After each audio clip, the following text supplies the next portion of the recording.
We were born to be wasted.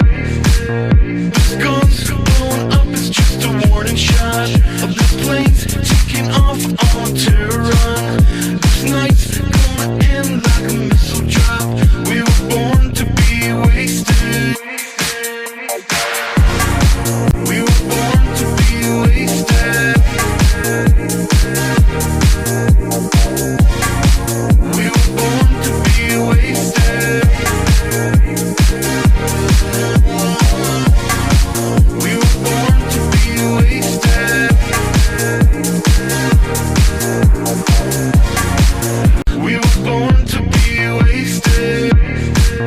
This gun's blowing up, it's just a warning shot of this plane's taking off on to run. This night's gonna end like a missile drop. We were born to be wasted. We were born to be wasted. We were born to be wasted. Inside today's desktop PC. Section 1. Introduction to several parts of a computer. In this section, you'll know about the motherboard, the CPU or the central processing unit, also known as the heart or brain of the computer, the SMPS or the switching mode power supply, the cabinet which holds all the components of the computer listed above and below, the CPU heatsink and fan assembly, the RAM or the random access memory, the hard disk drive or simply the hard disk, the floppy disk drive, the CD-ROM drive, the CD writer drive, different screws used to secure the components to the chassis, the AGP card, Ethernet card or the LAN card.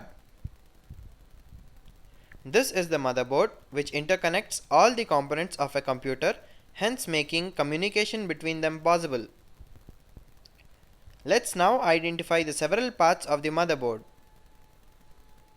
This is the socket 478 which connects the CPU to the motherboard. This is the Northbridge which is the focal point of the motherboard. This is the South bridge which contains the real-time clock, controllers for I/O ports and floppy disk controller. This is the CMOS battery which powers the South bridge and the BIOS. These are the primary and secondary IDE interfaces to IDE devices such as the hard disk, CD-ROM drive, etc. Ports. Ports are an interface between the computer and the external world. RAM slots. On this motherboard, there are two types of RAM slots, the SDRAM slots and the DDR-RAM slots. The AGP slot. AGP stands for Accelerated Graphics Port. PCI slots. PCI stands for Peripheral Component Interconnect. The CNR slot. CNR stands for Communications and Networking Razor. The BIOS. BIOS stands for Basic Input Output System. The ATX power connector. This is the point from which the motherboard derives power to work. The floppy drive connector. The CD-in jacks. We will now have a closer look at all the components of a motherboard that we have identified. This is the socket 478. It is called so because it can host a 478-pin CPU. The black stand-like thing that is marked in red is the CPU heatsink and fan retention module. It sees to it that the heatsink and fan assembly does not lose contact with the CPU, thus removing any possibility of the CPU getting burnt because of missed contact with the heatsink. The locking lever locks the CPU into the socket. Let's have an even more closer look at the socket 478. The CPU must be installed into the socket 478 in such a way that the pin 1 of the CPU must be at the pin 1 indication on the socket 478. In the socket name, MPGA stands for Micro Pin Grid Array. We'll now have a closer look at the Northbridge. The Northbridge interconnects the socket 478, AGP slot, PCI slots and the DDR RAM and SDRAM slots. It is the focal point of the motherboard, It is also called the memory controller hub. Let's learn something about the South Bridge. The South Bridge connects the PCI slots, the primary and secondary IDE interfaces, the BIOS, the floppy drive connector, and all the legacy ports. This is the CMOS battery which powers the South Bridge and the BIOS. It keeps the system time running even when the system is off. These are the primary and secondary 40-pin parallel IDE interfaces. They connect IDE devices such as the hard disk, CD-ROM drive, DVD-ROM drive, etc. This is the CMOS jumper. When connected to pins 1 and 2, it holds the user program data in the BIOS. When connected to pins 2 and 3, it clears the BIOS and hence restores the default data in the BIOS. This is the system fan connector used to power an additional system fan. In general, there are two system fans inside the chassis, one in the front and one at the back. Ports are an interface between the system and the external world. Today's motherboards come with ports fixed to the motherboard. This is how they look from behind. Let's now know the different ports fixed to the motherboard. This is the mouse port. It is a PS/2 or simply PS2 type of port. This is the keyboard port. It is also of the PS2 kind. This is the Ethernet port of the onboard Ethernet card. This port is also called the RJ45 jack. This is the USB port. USB stands for Universal Serial Bus, which is a high-speed serial interface that is used with almost all devices. It is one of the emerging ports for the computer. This is the serial port, also called as the RS-232 port, used to connect devices like the mouse, the external modem, etc. This is the parallel port used to connect devices like the printer.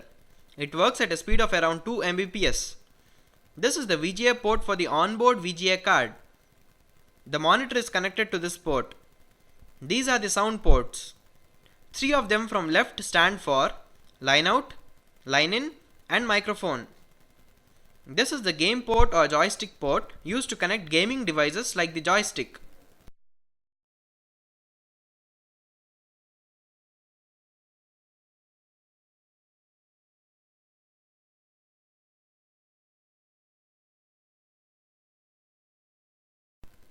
The RAM slots host the RAM modules. SDRAM stands for Synchronous Dynamic Random Access Memory and DDRRAM stands for Double Data Rate Random Access Memory. The DDR and SDRAM slots are different in nature. The SDRAM slots have 2 notches while the DDRRAM slots have a single notch. The DDRRAM works at double the speed of SDRAM. Let's now have a close look at the AGP, the PCI and the CNR slots. The AGP slot. AGP stands for Accelerated Graphics Port. It works at a base speed of 66 MHz. The PCI slot. PCI stands for Peripheral Component Interconnect. It works at 33 MHz. Nowadays, PCI slots are emerging with higher speeds. The PCI slots are basically used as expansion slots to expand the capabilities of the system by plugging in some add-on card into the slot. There are numerous add-on cards. Some of them are the sound card, the SCSI controller card, etc. This is the CNR slot. CNR stands for Communications and Networking Razor. It is a dedicated connector for cards specific to the motherboard design to offer communications and networking options. Let's recollect how CNR, PCI and AGP slots look like. The BIOS. BIOS stands for Basic Input Output System. It is a part responsible to conduct the power on self-test, after which the system starts booting up. The ATX power connector and the floppy drive connector. The ATX power connector is the point from which the motherboard derives power to work. The floppy drive connector is the point from which the data cable to the floppy drive is connected. The CD in jacks. This is the point where the cord from the CD drive must be connected in order to be able to listen to the audio while playing an audio CD. Let's now recollect all the parts of a motherboard.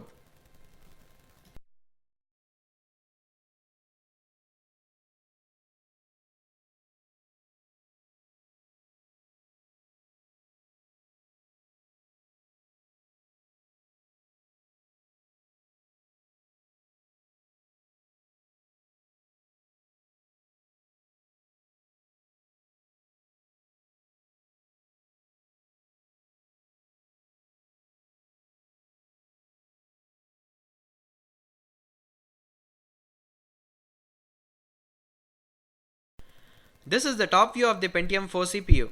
This is the pin 1 indication, which must coincide with the pin 1 indication on the socket 478 while installing the CPU.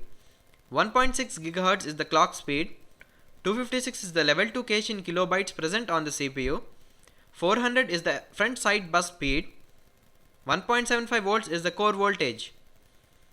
FSB is the bus which connects the CPU to the socket 478. This is the rear view of the Pentium 4 CPU. The missing pins indicate the pin 1.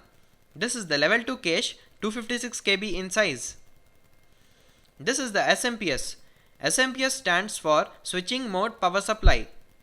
It is the device which supplies power to each and every component inside the computer to work. It has got a fan to expel the heat generated within itself, an AC input jack and an AC output jack. Power from the mains is given to the AC input jack and power to the monitor is given from the AC output jack. This is the ATX main power connector which powers the motherboard. It has 20 pins. It has red, yellow, orange, grey, purple, blue, green and white colored wires.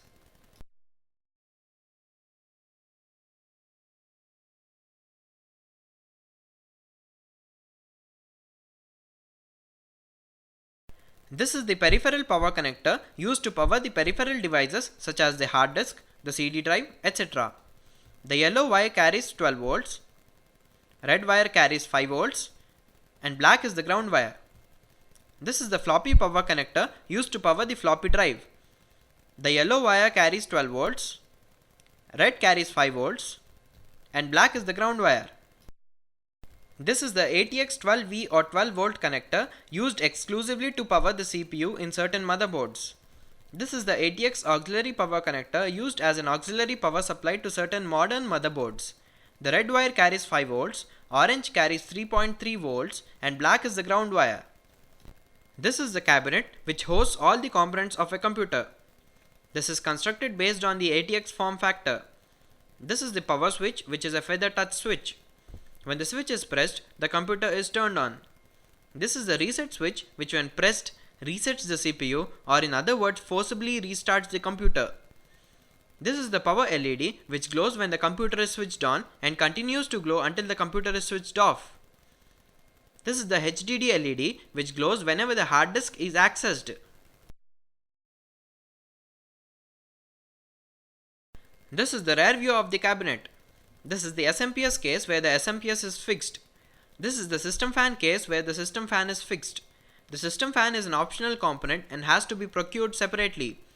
This is the motherboard's ports case. This is where the ports of the motherboard get fixed through an I/O shield. These are the add-on cards cases where the add-on cards such as the AGP card, the PCI cards, etc. project their ports out.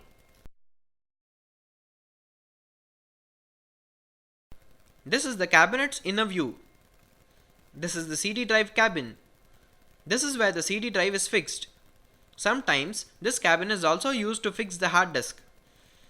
This is the hard disk and floppy disk cabin. This is the speaker which is used to indicate certain failures or successes of operations performed while the computer is running. For example, it gives a short beep when the power on self test is successful and it gives a broken beep when there is a VGA error. This is the CPU heatsink and fan assembly. These are the locking levers which are used to secure this assembly to the CPU heatsink and fan retention module present around the socket 478. This is the fan used to expel heat from the heatsink to the atmosphere. This is the random access memory or simply the RAM. These two notches indicate that this is an SDRAM. SDRAM stands for Synchronous Dynamic RAM. This is the hard disk drive or simply the hard disk. This is the IDE connector. IDE stands for Integrated Drive Electronics. These are the jumper pins used to change the setting of the hard disk. This is the power connector used to power the hard disk. This is the top view of the hard disk. These are the instructions we find on the top of the hard disk.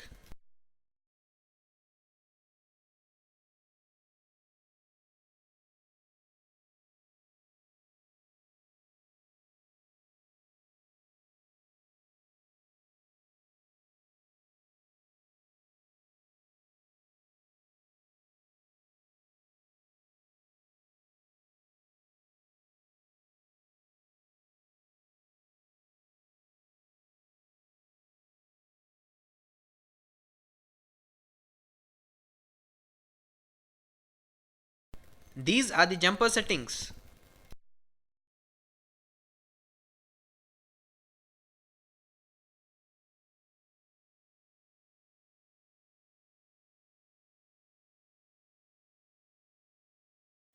This is the front view of the floppy disk drive. This is the access LED which glows when the floppy is accessed. This is the eject button used to eject the floppy out of the drive. This is the rear view of the floppy disk drive. This is the power connector. This is the point from which the floppy disk drive derives power to work. This is the data cable connector. This comes from the motherboard. This is the CD-ROM drive.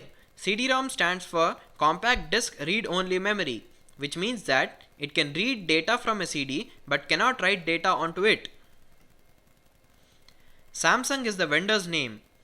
The headphones jack is used to listen to audio when the CD drive is playing an audio CD. Volume control is used to control the volume level coming out of the headphones jack. The access LED glows whenever the CD inside the CD drive is accessed. 52x on the CD drive tells us that the drive can read data from the CD at the rate of 7800 kbps. X always stands for 150 kbps. This is because the throughput of the first CD-ROM drive was 150 kbps. The pinhole is used to unlock the drive to remove a CD in the drive in case of a power failure. The open or close button is used to open or close the drive. This is the rear view of the CD-ROM drive. These are the CD audio connectors. A cord from this is to be connected to the sound card in order to listen the sound while playing an audio CD from the sound card. These are the jumper pins used to change the setting of the drive. This is the IDE connector. The IDE connector from the motherboard is connected to this for exchange of signals. This is the power connector. This is the point from which the CD-ROM drive derives power to work. These are the specifications that are found on the CD drive.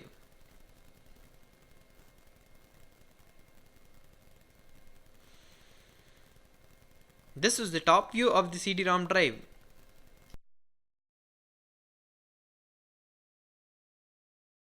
This is the CD writer drive. This drive can not only read data from a CD but can also write data onto a CD. This is the rear view of the CD writer. These are the CD audio connectors. A cord from this is to be connected to the sound card in order to listen the sound while playing an audio CD from the sound card. These are the jumper pins used to change the setting of the drive. This is the IDE connector. The IDE connector from the motherboard is connected to this for the exchange of signals. This is the power connector. This is the point from which the CD writer drive derives power to work. LG is the vendor's name. The headphones jack is used to listen to audio when the CD drive is playing an audio CD. Volume control is used to control the volume level coming out of the headphones jack. 52x is the speed with which the drive can write data onto a CD. 24x is the speed with which the drive can rewrite data onto a rewritable CD. 52x is the speed with which the drive can read data from a CD. The pinhole is used to unlock the drive to remove a CD in the drive in case of a power failure. The open or close button is used to open or close the drive.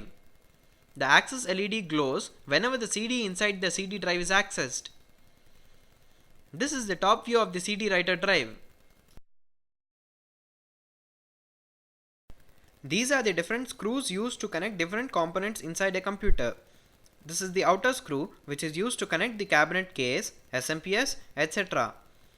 This is the inner screw used to connect devices inside the computer like the CD drive, the hard disk drive, etc. This is the motherboard screw used exclusively to secure the motherboard to the chassis. This is the AGP card. AGP stands for Accelerated Graphics Port. This is responsible for displaying information on the monitor. This is the top view of the AGP card. This is the LAN card or Ethernet card or the network interface card. LAN stands for Local Area Network. This card is used to connect two or more computers, hence making communication between them possible. This is the RJ45 jack. The link LED glows when there is any active connection to the card. The ACT LED glows whenever the card receives or sends data. ACT stands for acknowledgement. These are the cables typically found inside a computer. This is the floppy disk cable. This cable always has a twist. These are the IDE cables used to connect IDE devices such as the hard disk, the CD drive, etc. The IDE cables are available in two versions, the 40 conductor cable and the 80 conductor cable. The 40 conductor version runs at a lower speed than that of the 80 conductor version.